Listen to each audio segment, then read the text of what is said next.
Bila melihat wanita, tundukkan kepala, jagalah mata, jagalah, jangan jelalatan. Teman-teman sudah biasa. Oke guys, assalamualaikum warahmatullahi wabarakatuh. Untuk kita kaum laki-laki, kita diperintah untuk menundukkan pandangan, menjaga kemaluan. Kenapa?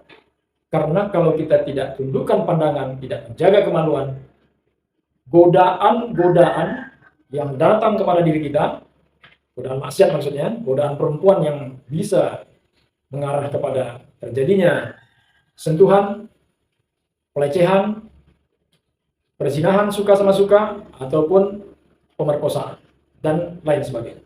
Dengan segala motif dan modus bisa terjadi.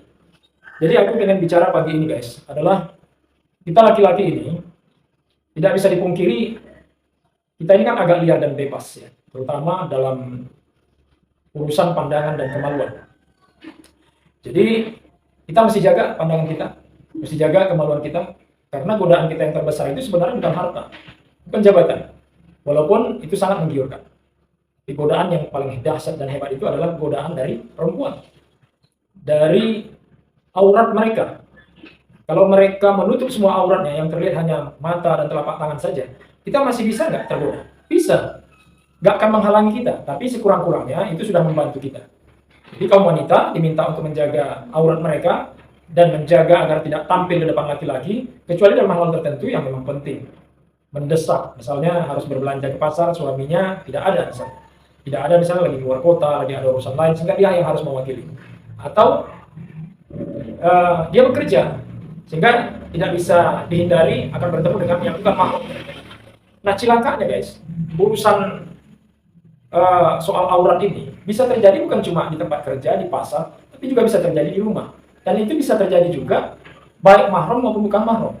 Kalau suami istri jelas itu mahramnya dia. Tapi ada juga bagi kita, mahram kita kan mertua kita juga.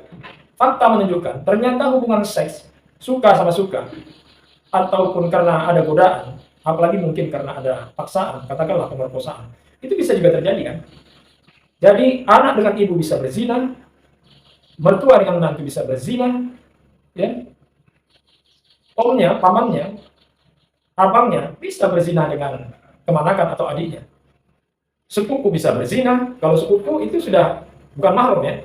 Nah jadi kalau mahram sama mahram pun bisa berzina, apalagi yang sepupu, apalagi yang bukan sepupu, bukan saudara sekarang, adalah orang lain. Semua itu kenapa? Karena tidak mampu menjaga, tidak mampu menundukkan kepala dan menjaga pandangan. Apa yang dimaksud dengan menundukkan pandangan? Menundukkan pandangan itu artinya ya kita pandang ke bawah, tapi yang dimaksud itu bukan sekedar menundukkan pandangan ke bawah, tapi bagaimana kita mengalahkan gejolak birahi nafsu yang ada dalam diri kita. Kendalikan. Jadi, kemudian jaga kemaluan ini supaya tidak melakukan hal-hal yang menimbulkan kemaksiatan dan dosa. Dan itu adalah kerusakan, kerusakan pada diri, apalagi kerusakan bagi orang yang tidak menginginkan itu. Karena ini ada, ya bagaimana kalau kita bilang secara hukum adat saja, adat orang di Indonesia terutama ya, dan cuma di Indonesia, sebenarnya di seluruh dunia, yang namanya adat itu bawaannya memang harus dan ingin menjaga kehormatan dirinya, menjaga, menundukkan pandangannya, ya kan? Nah oleh sebab itu kita juga harus melakukan itu. Jadi hal itu bukan cuma bisa terjadi di luar rumah kita, tapi juga bisa terjadi di dalam rumah. Oleh sebab itu, agama Islam memerintahkan hal yang demikian. Diperintahkan kepada kaum laki-laki untuk menundukkan pandangan mereka dan menjaga kemaluan mereka. Apakah perempuan tidak diperintahkan? Sama itu. Jadi, tapi lebih diutamakan laki-laki. Kenapa? Karena laki-laki ini kan dia punya potensi lebih besar untuk menyalurkan hasrat birahi seksual ketimbang perempuan. Perempuan walaupun dia punya nafsu, belum tentu dia mampu menyalurkan kepada laki-laki, belum tentu, ya kan? Karena keterbatasan yang ada pada dirinya. Tapi laki-laki itu bisa lebih mudah melakukannya. Di tempat sunyi, di tempat ramai, di tempat malam, kepada keluarganya sendiri, saudaranya sendiri, apalagi kepada orang lain.